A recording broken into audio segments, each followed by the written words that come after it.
Tubular reabsorption और excretion में अगर एंजियोटेंसिन सेकंड का योगदान देखें तो एंजियोटेंसिन जो सेकंड होता है ना सर, सराहनीय योगदान रहता है इसका ट्यूबुलर रीअब्जॉर्प्शन में और ब्लड वॉल्यूम को मेंटेन करने में। इसके लिए बॉडी में एक मैकेनिज्म में और नेगेटिव फीडबैक सिस्टम प्रेजेंट रहता है, उसको बोलते हैं रेनिन एंजियोटेंसिन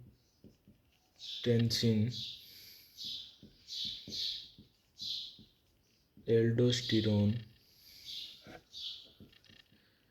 सिस्टम, है ना। तो इसके बारे में समझ लेते हैं।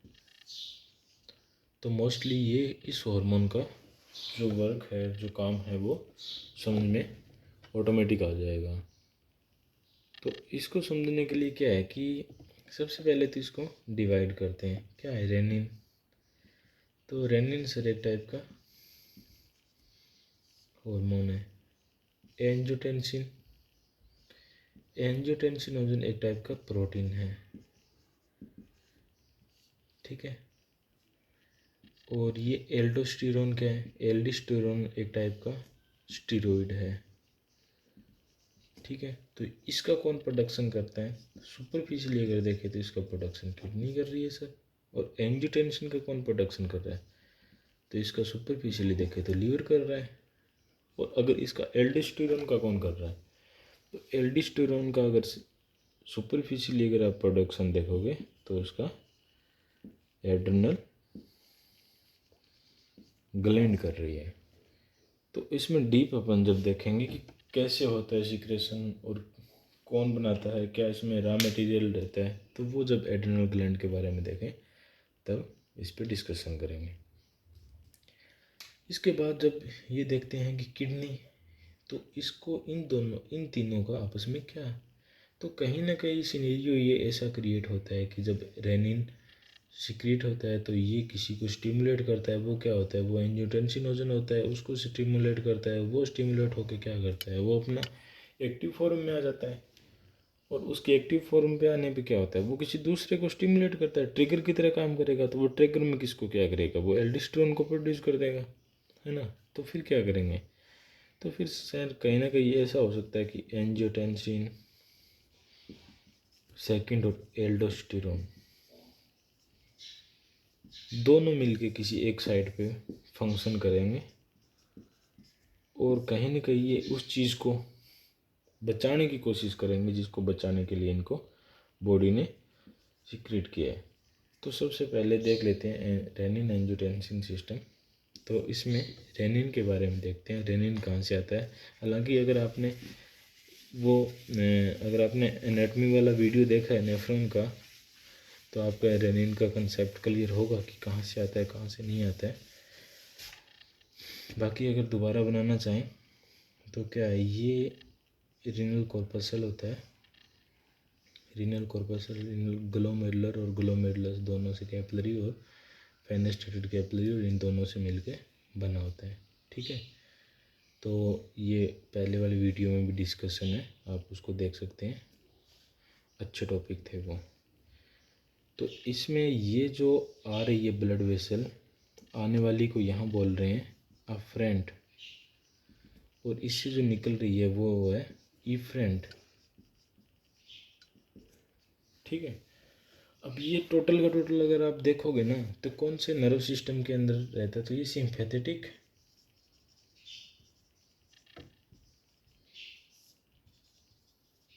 एएनएस के अंदर रहता है, ऑटोनोमिक नर्व सिस्टम, जिसमें सिंपैथेटिक जो स्टिमुलेशन होते हैं वो इसको मेंटेन करके रखते हैं, ठीक है। अब फ्रंट जो आर्टरी होती है, आर्ट्रियोल होता है, वो थोड़ा गैप के अंदर नैरो होता है, किसकी बजाय? ई फ्रंट की बजाय, ताकि यहाँ पे लोड इतना एक्स्ट्रा ना बनने दे, ठीक है। तो ये सब भी क्या करता है? ये जीएफआर को डिसाइड करता है। सपोज करो अगर ये अफ्रंट आर्टरी नैरो हो रही है और इसको और ज़्यादा नैरो कर दिया जाए, अगर इसकी और ज़्यादा नैरो कर दिया जाए तो नैरो करने पे क्या होगा? इसके अंदर जो फ्लो है उसकी स्पीड बढ़ जाएगी। स्पीड बढ़ेगी तो कैपिलरी से फटाक से ब्लड निकल जाएगा, इतना टाइम नहीं मिलेगा इसको यहाँ से फिल्टर्ड होने में। और अगर इसको इफरेंट को अगर इसको नैरो कर दिया जाए, ये थोड़ी वाइड होती है, इसको अगर नैरो कर दिया जाए तो क्या होगा, यहाँ पे अगर नैरो होगा तो यहाँ पे कंजेशन बढ़ेगा, कंजेशन बढ़ेगा तो GFR में वृद्धि होगी। तो कहीं ना कहीं आपको ऐसे सोचना है एक दूसरे के साथ इंटरलेट करके, ताकि टॉपिक ईजी से समझ में आ जाए।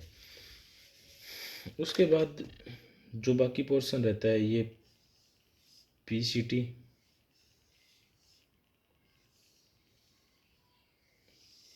ये loop of Henle, hairpin bend, और ये afferent artery, sorry ascending loop of Henle, ये descending loop of Henle, ascending जो वाटर के लिए इम्परमेबल होती है।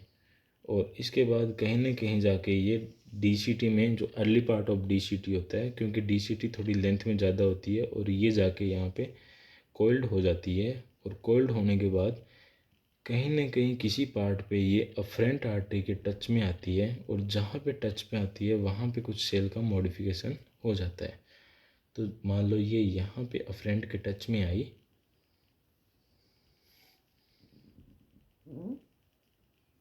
और यहाँ पे कुछ आपको मॉडिफिकेशन देखने को मिला। तो ये जो यहाँ पे टच में आई, यहाँ पे कुछ ना कुछ सिनेरियो क्रिएट हुआ। वो क्या हुआ, वो देखो कि जैसे ये मान लो अफरेंट आर्टरी है,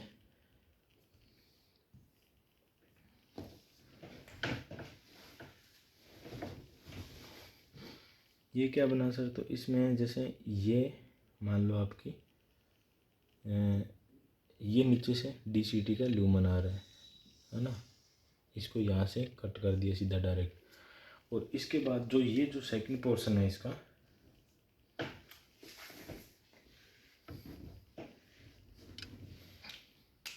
इसके अंदर कुछ सेल्स प्रेजेंट हैं,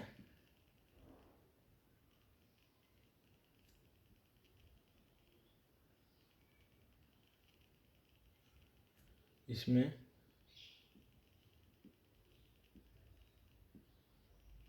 जो ट्यूबुलर सेल प्रेजेंट होती है वही है। और ये ल्यूमन क्या हुआ, ये अपन ने ल्यूमन बनाया, और इधर से सपोज करो कि ये आ रही है अफरेंट आर्टरी।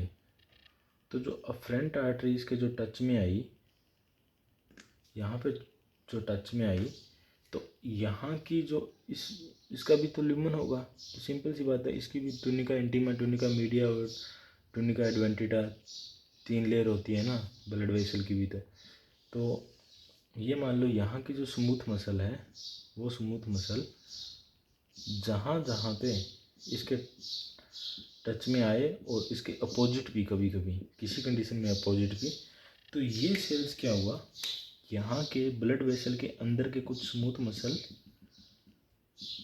ये मॉडिफाइड हो गए, और थोड़ा हाइपरट्रोफी हो गए, और मॉडिफाइड हो गए, और थोड़ा फंक्शनल हो गए। तो इसको अपन ने बोला क्या, जेक्स्टा ग्लोमेरुलर सेल्स। ठीक है।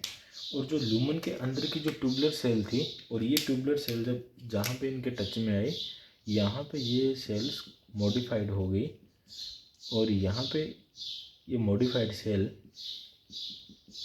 कुछ सिक्रीट करने के लिए एलिजिबल हो गई। तो इनको बोला क्या, मैक्युला डेंसा। तो इन सेल को जो इस पोर्शन में ना टच हुआ, इसको बोला मैक्युला, MECULA, मैक्युला डेंसा। ये होगी मैक्युला डेंसा। ठीक है। तो ये जो पोर्शन है, ये पोर्शन मैक्युला डेंसा, और ये जेक्स्टाग्लोमेरुलर सेल, इसको मैक्युला डेंसा। अब सपोज करो आपकी किसी भी वजह से हेमोरेज हुआ, ब्लड लॉस हुआ, बॉडी में फ्लूइड कम गया, या ऑयल इनटेक कम हुआ, या पेशेंट एनपीओ था, या कुछ और रीज़न था, तो किसी भी वजह से ब्लड वॉल्यूम डिक्रीज़ हुआ। तो अगर ब्लड वॉल्यूम डिक्रीज़ हुआ, अगर ब्लड वॉल्यूम डिक्रीज़ हुआ तो क्या होगा, ब्लड का वॉल्यूम डिक्रीज़ होगा। तो वॉल्यूम डिक्रीज़ होगा तो क्या होगा, ओवर कंसनट्रेटेड होगा ना, ब्लड ओवर कंसनट्रेटेड होगा। और ओवर कंसनट्रेटेड होने पे क्या होगा, थ्रस्ट लगेगी, हाइपोथैलेमस स्टिमुलेट होगा, और थ्रस्ट का स्टिमुलेशन जाएगा। अगर पानी पिया तो ठीक है, नहीं पिया तो क्या होगा, ये जो ओवर कंसनट्रेटेड और जो हाइपोवोलेमिया की कंडीशन वाला ब्लड जब इसमें आएगा अफरेंट आर्टरी में किडनी की, तो ये जब यहाँ से गुजरेगा तो ये इसकी इस पे कुछ प्रेशर सेंसिटिविटी रिसेप्टर होते हैं, है ना। तो जब ये ब्लड इसमें से गुजरेगा ना अफरेंट, ये जो अपन ने बनाई है ये स्ट्रक्चर, ये है अफरेंट आर्टरी और ये क्या है, ये इसका कट है, मतलब ये DCT का ल्यूमन कट है, ठीक है। तो ल्यूमन ट्रांसवर्स कट है। तो इसमें जब ये अफरेंट से गुजरेगा और ब्लड की वॉल्यूम है वो हाइपो है, कम है, तो ये इसको अफरेंट आर्टरी को स्ट्रेच नहीं करेगा, ठीक है। तो नॉर्मली जब ये नॉर्मली कंडीशन में स्ट्रेच रहती है, उससे जब कम में आएगी तो ये जो हाइपरट्रोफिड सेल होती है और हाइपरफिलिड सेल होती है, ये जब इसमें स्ट्रेच कम होते ही ये जब कंस्ट्रिक्ट होगी, अफरेंट आर्टरी कंस्ट्रिक्ट हो जाएगी, तो कंस्ट्रिक्ट होते से ही इसमें से जो फ्लूइड होगा वो रिलीज हो जाएगा, ठीक है। तो इसकी जो फंक्शनल यूनिट बनेगी ना, वैसे तो यही होगा, लेकिन ये दोनों मिलके जो ये मैक्यूला डेंसा और जेक्स्टा ग्लोमेरुलर सेल, ये इतना पोर्शन जो इनका है इसको फंक्शनिंग यूनिट बोलेंगे। तो ये दोनों मिलके क्या बनाएंगे, जेक्स्टा ग्लोमेरुलर अपार्टस, ठीक है। ये जो जेक्स्टा ग्लोमेरुलर अपार्टस जो है ये सिक्रीट करेगा किसका, रेनिन का, क्योंकि इसमें हाइपरफिलिड सेल्स होती हैं, वो जब इसमें स्ट्रेच कम होते से ही जब ये नैरो में आता है तो उसमें प्रेशर की वजह से रेनिन रिलीज हो जाता है, ठीक है।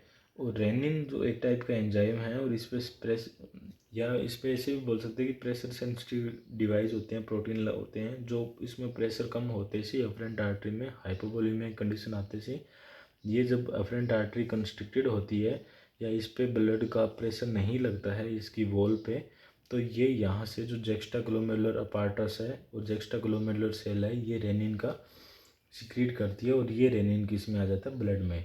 तो ये इसमें से ब्लड बह रहा है यानी अफरेंट यहाँ से आ रही है, तो ये यहाँ की कंडीशन है, तो ये जाएगा इस कैपिलरी से होके इफरेंट से जाके और इपरीटेबुलर कैपिलरी से क्या होगा, बॉडी के सर्कुलेशन में आ जाएगा। तो ये तो आया रेनिन, ऐसे तो रेनिन आ गया सर्कुलेशन में। अब इसके बाद जब रेनिन के सर्कुलेशन में आने की बाद क्या होता है कि जो लीवर की हिपेटोसाइट है, लीवर की हिपेटोसाइट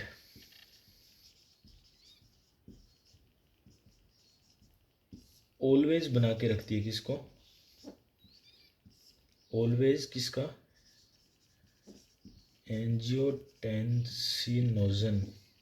यानी जिसके पीछे नोजन लग गया वो इनएक्टिव फॉर्म है ना।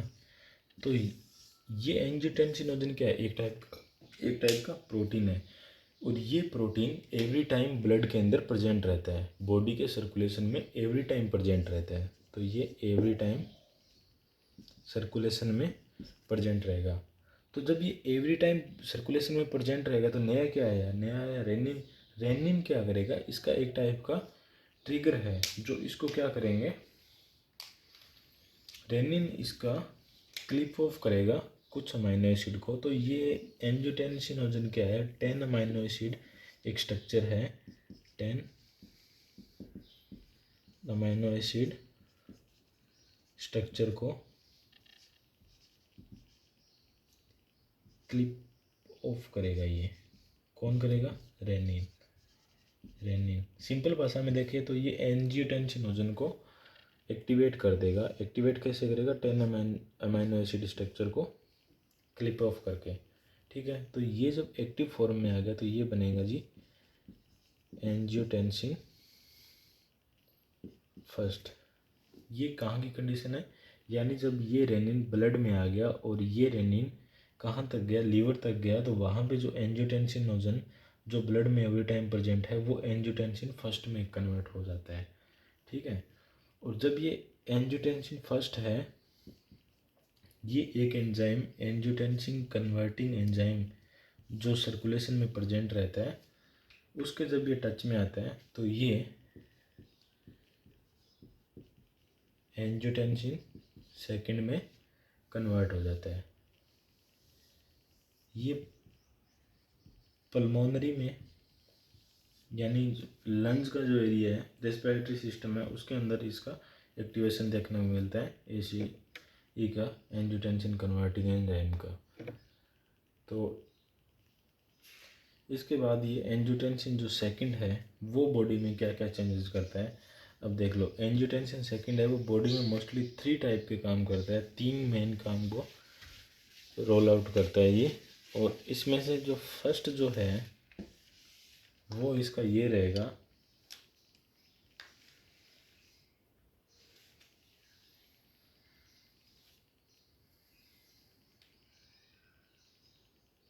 फर्स्ट ये रहेगा कि ये सबसे पहले तो GFR कम करेगा, GFR डिक्रीज करेगा, है ना। GFR डिक्रीज कैसे करेगा?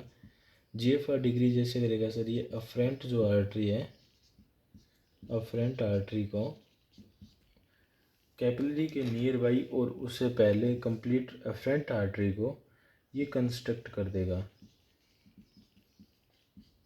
ठीक है। और इन्हीं ब्लड वेसल पे न्यूरो रिसेप्टर प्रेजेंट रहते हैं, जिसमें से अल्फा रिसेप्टर पर स्टिमुलेट होगा सिंपैथेटिक का, सिंपैथेटिक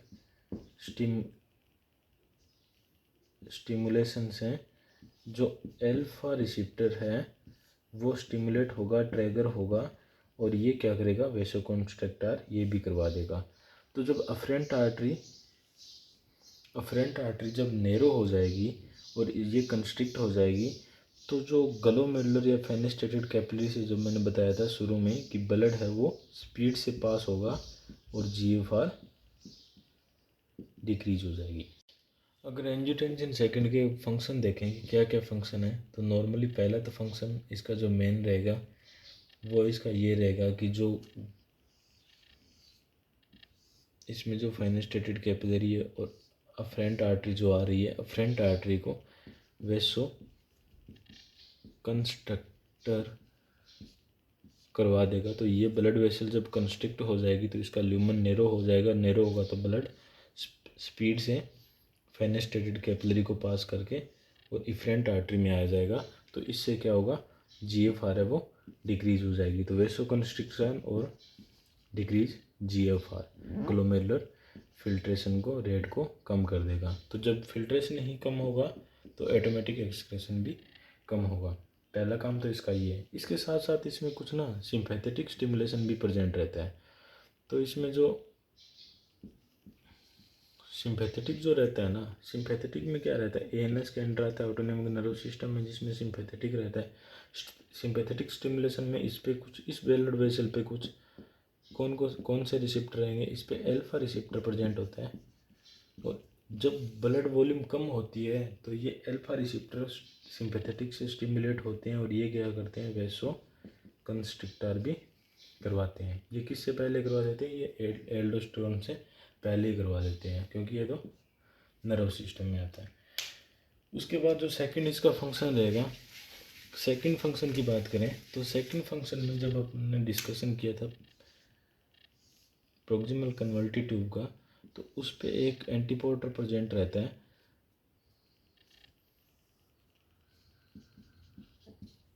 सोडियम हाइड्रोजन एंटीपोर्टर। तो इसमें क्या करेगा, ये इसकी एक्टिविटी को इनहांस एक्टिविटी, तो इसकी जब एक्टिविटी को ये बढ़ा देगा ना, तो इसकी एक्टिविटी को बढ़ाने के बाद इसमें सोडियम और क्लोराइड का एब्जॉर्प्शन बढ़ जाएगा और H+ इसमें ज़्यादा रिलीज होगा और वाटर भी एब्जॉर्प्शन बढ़ जाएगा, क्योंकि वाटर जब एब्जॉर्प्शन बढ़ेगा, जब सोडियम और क्लोराइड एब्जॉर्प्शन बढ़ेगा तो वाटर का एब्जॉर्प्शन ऑटोमेटिक बढ़ेगा। तो ये PCT के जो सोडियम हाइड्रोजन एंटीपोर्टर पे काम करेगा, ठीक है। सोडियम हाइड्रोजन एंटीपोर्टर पे ये काम करेगा। उसके बाद जो इसका जो थर्ड जो इसका फंक्शन है, थर्ड फंक्शन में क्या है कि थर्ड फंक्शन में ये किसको स्टिमुलेट करेगा, ये इसके जैसे काम करने वाले, जिसको थर्ड फंक्शन में क्या है, ये एड्रेनल ग्लैंड में जाएगा और एड्रेनल कोर्टेक्स से, ठीक है, एड्रेनल कोर्टेक्स से स्टीरॉयड का सिक्रेशन करवाएगा। तो जब एल्डोस्टेरोन का सिक्रेशन बॉडी के अंदर बढ़ जाएगा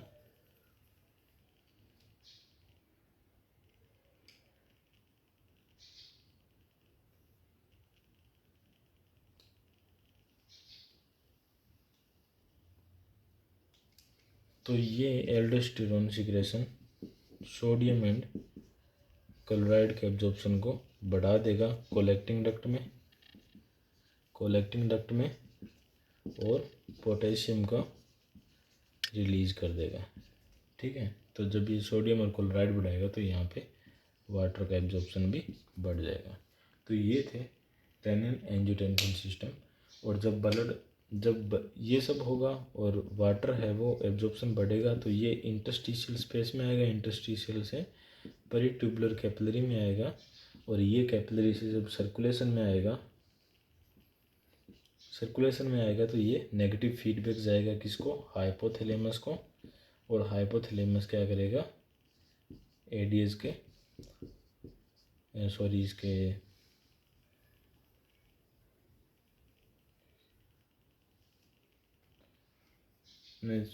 जब ये सर्कुलेशन में आएगा और ये हाइपोथैलेमस नहीं, ये जब सर्कुलेशन में आएगा और वाटर जब सर्कुलेशन में आएगा तो ब्लड वॉल्यूम कंप्लीट हो गई। और जब ब्लड वॉल्यूम कंप्लीट हो गई तो जो अफरेंट आर्टरी जो कंस्ट्रिक्ट हुई थी और जिसकी वजह से रेनिन रिलीज हुआ था तो वो जब अपनी नॉर्मल शेप में आ गई और नॉर्मल शेप आने पे रेनिन का जो रिलीज है वो स्टॉप हो गया। तो ये इसका नेगेटिव फीडबैक रहा यहाँ पे। ओके, नेक्स्ट में अपन डिस्कस करते हैं जो एंटी डाययूरेटिक हार्मोन है उसके बारे में।